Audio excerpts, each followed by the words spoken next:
বন্ধুরা, শতবর্ষের এই যাত্রায় সংঘের একটি বড় কাজ এটাই ছিল, তারা সমাজের বিভিন্ন শ্রেণীর মধ্যে আত্মবোধ ও আত্মবিশ্বাস জাগ্রত করেছে। আর সেই জন্যেই সংঘ দেশের সেই সব ক্ষেত্রেও কাজ করছে যেটি দুর্গম, যেখানে পৌঁছনো সবচেয়ে কঠিন।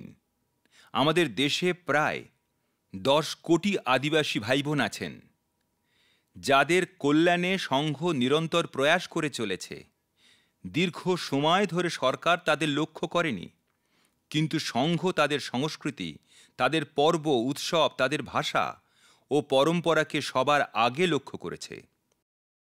সেবা ভারতী, বিদ্যা ভারতী, একল বিদ্যালয়, বনবাসী কল্যাণ আশ্রম আদিবাসী সমাজের সশক্তিকরণের স্তম্ভ হিসেবে দাঁড়িয়েছে।